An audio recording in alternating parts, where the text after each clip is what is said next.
Coulrophobia. Many people are afraid of spiders or heights. My phobia is a fairly common one as well. You see, I am afraid of clowns. When I say I'm afraid of clowns, I really mean it. I can barely even look at the most benevolent clown for more than 10 minutes. Without screaming and crying, trying to watch any killer clown horror movie would probably cause my premature death. That being said, I'll tell you about the time that I tried confronting my fear. I doubt telling you the story will help me get over my fear of clowns. However, it might make you afraid of them, so don't continue reading if you don't want another phobia in your life. The story goes as follows.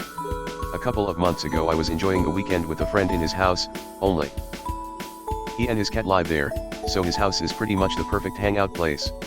We were playing video games while my friend's cat was curled up in my lap. Usually cats hate me, but Bob always had a soft spot for me. He loves to follow me around everywhere I go. He especially loves when I use his fuzzy back as an armrest. After a couple of hours we decided to buy some whiskey and coke from the nearby supermarket. We quickly exited the house and walked towards the supermarket, which was only around 3 minutes away. Unfortunately, our trip wasn't as simple as I originally anticipated. Standing right next to the supermarket, we saw the one thing that makes my blood run cold: a clown. A panic attack hit me as soon as I saw the clown. Even though every clown creeps me out, there was just something about this one that made me extremely uncomfortable. He looked like a Ronald McDonald copy, although a very bad copy. The clown was sickly slim and short, his costume had many rips and tears, the makeup on his face was horribly done. It was so awful that his face looked like someone threw a couple of buckets of random paint on it. Even though the clown's appearance alone was frightening enough to ruin my day, what scared me the most was the way he looked at me. Even from a distance I could tell that he was staring straight into my eyes. He was smiling so hard that it looked like the skin on his face will get ripped off by his unnatural smile. Worst of all, he wouldn't stop smiling at all. His smile seemed to widen with every passing second. At this point, I was completely frozen in place. My friend tapped me on the shoulder and said, "Let's just go and grab the drinks, you don't have to look at that weirdo." I somehow powered through my panic attack and said, "Sure, but I'm gonna stare at the bastard. Can't be a coward forever. It's about damn time I try doing something about my problem." My friend gave me a reassuring look and replied with a simple "all right." Another even more potent panic attack hit me as soon as I took only 2 steps towards the clown. I started crying, embarrassed. I barely mustered the strength to tell my friend that I'm going back to the apartment. I speed walked back to the house. I collapsed on the couch in tears as soon as I entered. Bob rushed to cheer me up by jumping on top of my back and purring. It didn't take more than 30 minutes for my friend to return. He was proudly carrying 2 bags full of drinks and snacks, like they were trophies. He put the bags on the nearby table, then cheerily, he started talking. "You know, that clown wasn't that bad. One guy gave him some money and then he..." Before he finished his sentence, annoyed and exhausted, I said, "Please, let's just drink, I don't want to hear about it." He nodded understandingly and went to grab the whiskey glasses.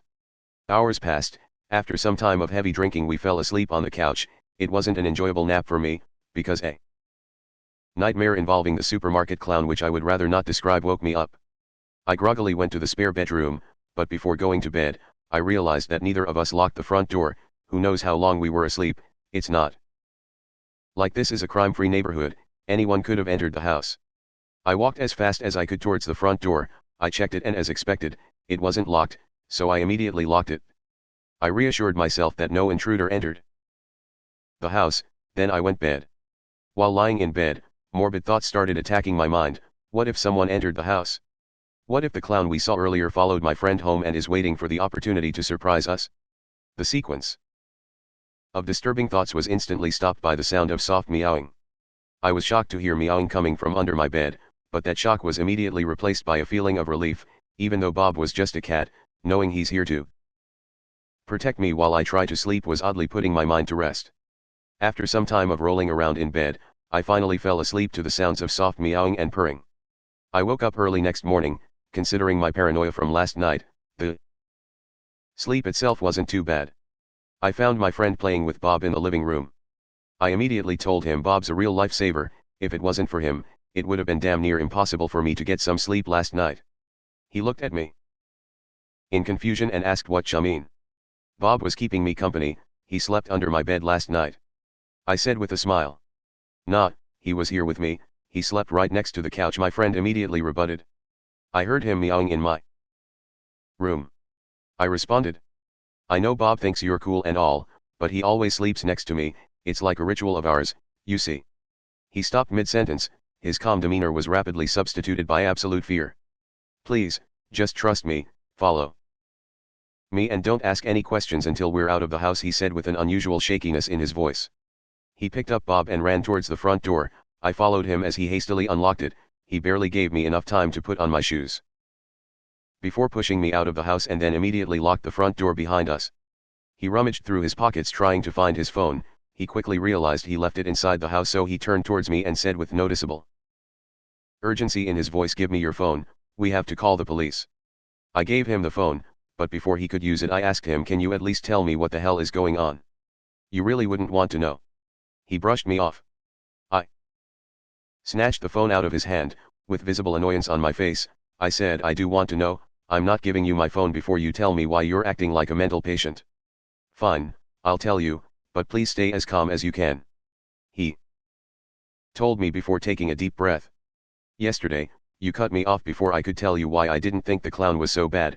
You see, some guy gave him some money, then the clown gave the guy some cards with pictures of animals on them. As soon as the guy picked the card he wanted, the clown would mimic the animal that was on the card. He imitated a frog, then a dog. The croaks and barks were exactly like the real thing. If I closed my eyes I wouldn't notice that a human being is making those sounds." "Yeah, so?" I asked, very confused by his story. "Well, he could also do a cat impression," he said with a defeated look on his face.